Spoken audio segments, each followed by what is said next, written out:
A 17-year-old girl was getting ready to go to school, but she never showed up for her classes. The police got involved and quickly uncovered a series of chilling facts and unexpected clues. Eventually, this led them to a shocking revelation. While the case was solved, the outcome outraged the entire country.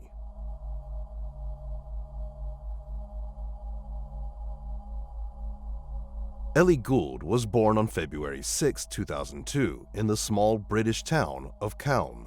She came from a big, close-knit family. Besides her parents and older brother, she had a lot of relatives living nearby, and they were all very close. From a young age, Ellie had a deep love for animals, especially horses. Her parents would often take her to the stables, and eventually, they decided to get her a pony. Ellie got into horseback riding, started participating in various events, and achieved some pretty impressive results. Besides that, she planned to study psychology after high school and joined the mounted police.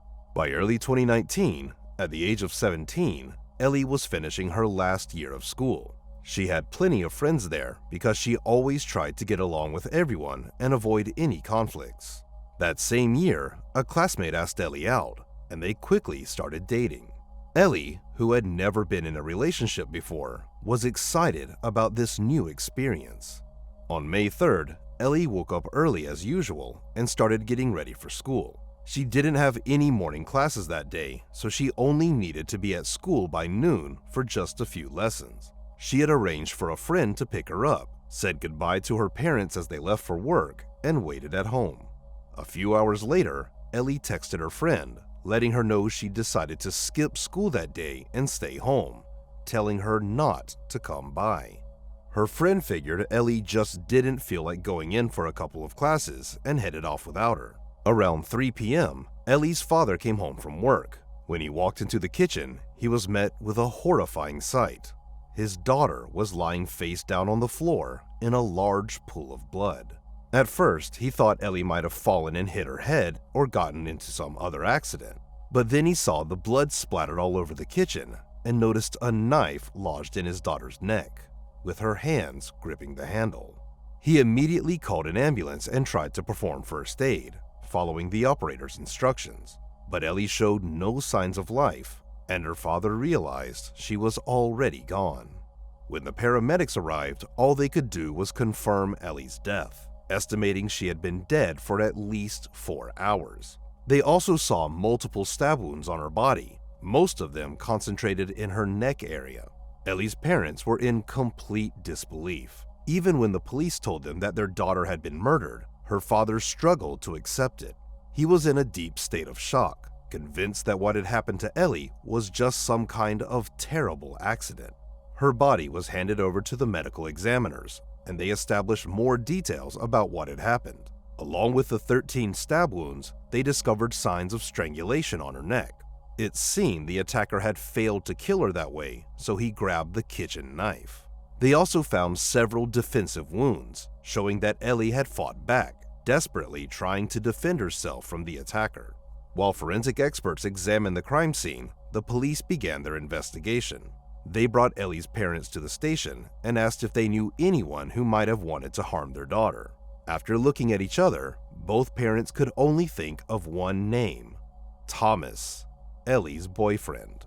Her mom explained that Ellie and Thomas had started dating just a few months earlier, and at first, Ellie was thrilled. She had never been in a relationship before, and Thomas seemed like a great guy. He was a top student, played sports, and was part of the school's rugby team. But things between them started to go downhill pretty quickly. Thomas wanted to spend almost all of his time with her, and he became more demanding about it as the days went by. Ellie, on the other hand, couldn't give him that much attention. She needed to focus on her final exams and take care of her ponies. As time went on, Thomas's behavior got only worse. He would get upset with her, accusing her of not wanting to spend time together, and became increasingly controlling. He would call and text her constantly throughout the day, and then get angry when she couldn't respond right away. Ellie's parents had always felt that Thomas wasn't the right match for her. When he visited their home, he would mostly stay quiet, which they found odd. Ellie, on the other hand, was very outgoing, and her parents figured the relationship wouldn't last long. And they were right. Just a few months into the relationship, Ellie started thinking about breaking up with him. Not only was Thomas's behavior making her more and more uncomfortable, but she also realized that she needed to focus on her exams and getting into college. In the end, she decided to end things and broke up with him on May 2nd, just one day before she was killed. The police also spoke with Ellie's friends, who shared more details about the breakup. Ellie had told them that Thomas didn't take it well. He kept trying to convince her to stay together, calling her constantly and asking to meet, but Ellie refused to talk about it. Their mutual friends mentioned that Thomas's behavior changed drastically after the breakup. That same day, he posted on social media saying that the past few days had been incredibly hard for him. Not only had he just broken up with Ellie, but his father had been diagnosed with cancer, and his aunt had recently passed away. Thomas ended the post by saying he was struggling to cope and planned to seek help from the school counselor. After seeing the post, some of Thomas's friends reached out to offer their support. When they spoke with him, they noticed he seemed genuinely depressed. But when the police asked if they thought Thomas could have harmed Ellie, his friends couldn't believe it and insisted that it was impossible. With all this information in hand, the investigators decided to talk to Thomas. But before that, they examined Ellie's phone and discovered that Thomas had messaged her that morning, asking to meet. They went to Thomas's house and asked where he had been that morning. Thomas explained that his mom had driven him to school, but he was too upset over the breakup and his other problems to attend classes. So, instead of going in, he waited until his mom left, walked to the bus stop, and headed back home. On the way, he messaged one of his teachers to let them know he wouldn't be at school today. According to Thomas, he didn't leave the house after that. He spent the rest of the day doing homework and relaxing. During the conversation, he also asked if Ellie was okay, and the officers told him about her death. After speaking with Thomas, the investigators went to talk to his mother, and here they encountered an interesting twist. She confirmed that she had dropped him off at school that morning, but when she returned home later, Thomas wasn't there. The police returned to talk to him again. He explained that he hadn't wanted his mom to know he skipped the entire day of school, so he hid in the closet and waited until she left for work. During the conversation, the officers noticed fresh scratches on Thomas's face. When asked how he got them, Thomas claimed he did it himself, but the investigators were skeptical. Given that the medical examiners concluded Ellie had fought back during the attack, these injuries could have easily been inflicted during the struggle. The police also questioned all of Ellie's neighbors, and one of them shared an interesting observation. That morning, they had seen a man approaching Ellie's house. However, due to the distance, the neighbor couldn't make out the man's face or any other useful features. They could only provide a rough description of what he was wearing. The police decided to check Thomas's alibi by looking at the GPS data from his phone. They confirmed that he returned home after leaving school, but what they discovered next sharply contradicted his story. At 10:50 a.m., Thomas's phone disconnected from his home Wi-Fi and began moving in the direction of Ellie's house. Just 3 minutes later, his phone was located near her home, where it remained for about an hour. At 11:51 a.m., the phone started heading back towards Thomas's house and reconnected to his home Wi-Fi within minutes. The police realized that it would have been impossible for Thomas to cover the distance between his and Ellie's home on foot in just 3 minutes, since he lived in a neighboring village several miles away. Then, they reviewed surveillance footage along the route and spotted a silver Ford Focus, which belonged to Thomas's parents. The movement of the car matched the phone's location data, leading investigators to conclude that Thomas must have been driving it. The camera also captured the same car leaving Thomas's house again and returning just 18 minutes later. The investigators couldn't find any footage that showed exactly where Thomas had gone during that short trip. However, they managed to narrow down the general area where he might have stopped. Since it seemed like Thomas had only been there for about a minute, the police suspected he might have been getting rid of evidence. Their hunch soon proved correct. While searching a small wooded area, officers found a trash bag containing blood-stained rags and an apron. With all this evidence, the police obtained a warrant to search Thomas's home. They asked him to provide the clothes he had been wearing that morning, and Thomas said he had put them in the washing machine. The officers seized the clothing, along with his shoes, and sent everything to the lab. Forensic experts quickly conducted the analysis and found traces of blood on nearly all of his clothes. Although Thomas had tried to wash them, the experts were able to extract a DNA sample from the blood. The analysis confirmed that the blood belonged to Ellie, just like the blood found on the rags in the woods. Thomas's clothes also matched the description given by Ellie's neighbor, who had seen a man near her house that morning. All of this, combined with other evidence, painted a pretty clear picture of what had likely happened that day. According to the investigators' version, Thomas had planned the murder from the start. After his mom dropped him off at school, he immediately took a bus back home, hid in the closet, and waited for her to leave. He then drove the family car to Ellie's house. It seems that Ellie let him in, possibly thinking he just wanted to talk, and they ended up in the kitchen. Based on the medical examiner's report, Thomas tried to strangle Ellie, which is when he got the scratches on his face. When he couldn't kill her that way, he grabbed a kitchen knife and stabbed her 13 times. For the next hour, Thomas tried to clean up the crime scene, using the rags and leaving smudges all over the kitchen. He then gathered the rags into a trash bag and tried washing his sneakers in the sink, where traces of blood were also found. After that, he wiped the knife with a kitchen apron, likely to erase his fingerprints, and tossed the apron into the bag. Then, he placed the knife in Ellie's hand and positioned it around her neck, seemingly hoping the police would think she had done it herself and wouldn't suspect him.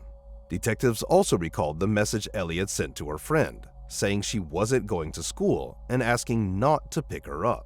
They concluded this message was sent after she had already died. It seems Thomas had taken her iPhone, unlocked it using Ellie's fingerprint, and sent the message himself. Apparently, he didn't want the body to be found so soon. But that wasn't the end of Thomas's attempts to cover his tracks. After throwing his clothes in the washing machine at home and dumping the bag of evidence in the woods, he ran into a neighbor and asked for a ride to school. There, he attended the remaining classes, chatted with his friends, and even stopped by the school nurse. He told her how difficult the last few days had been for him and how he was struggling to cope. The nurse, concerned about his emotional state, called his mother, who then took him home. Later that day, Thomas posted on social media about his breakup with Ellie and the other problems he'd been dealing with. At the time, Ellie's body hadn't been discovered yet, and police believed that all of these actions were part of his attempt to create an alibi. It took the police only a few hours to gather all these evidence, and by the same evening, the 17-year-old was arrested on suspicion of murder. During the interrogation, Thomas continued to deny any involvement, and the case was eventually sent to court. The first hearing took place on August 29th, 4 months after the murder. This time, Thomas suddenly changed his story. He stood before the judge and confessed to killing Ellie, though there was a catch. According to his new version, he had gone to Ellie's house that morning to study for their exams. During their study session, an argument broke out, and from that point on, he claimed he could hardly remember anything. He recalled trying to strangle her, but said the rest of his actions were a complete blur. The prosecution didn't buy Thomas's new story, pointing out several major inconsistencies. First of all, Ellie didn't want to have anything to do with him anymore, and all her friends and family knew this. So, the idea that they were studying together seemed highly unlikely, especially since her friend was supposed to pick her up soon. Thomas's claim of memory loss also didn't add up with the fact that he spent an hour trying to clean up the crime scene. On top of that, he placed the murder weapon in Ellie's hand, as if trying to make it look like she did it herself. After that, he went on to get rid of the evidence, create an alibi at school, and even tried to wash all of his clothes. Given all of this, the court sided with the prosecution, and in November 2019, Thomas was found guilty of murder. Before the sentencing, he gave a final statement, apologizing to Ellie's family and expressing genuine regret for his actions.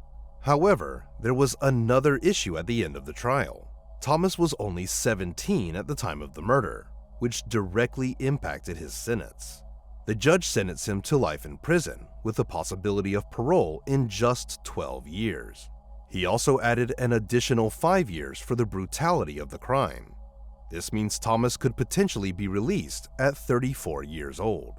This verdict sparked outrage not only from the victim's family, but also among many citizens across the country. People were baffled as to how someone who committed premeditated murder could receive such a short sentence. But despite the public outcry, there was nothing anyone could do to change the court's decision. Ellie's father stated that this sentence puts other women at risk, as Thomas could become a danger to society upon release. He believes that Thomas is a psychopath who should not be let out of prison for the rest of his life. This injustice prompted Ellie's parents to dedicate the next few years to changing the existing legislation. In 2021, they finally achieved progress. The authorities passed Ellie's Law, which allows juvenile murderers to receive prison sentences of up to 27 years without parole. Unfortunately, this change will not affect Thomas, as he was convicted under the old laws. The only thing Ellie's parents managed to secure was a requirement for Thomas to undergo extensive therapy after his release, in hopes that it would prevent him from committing similar crimes in the future.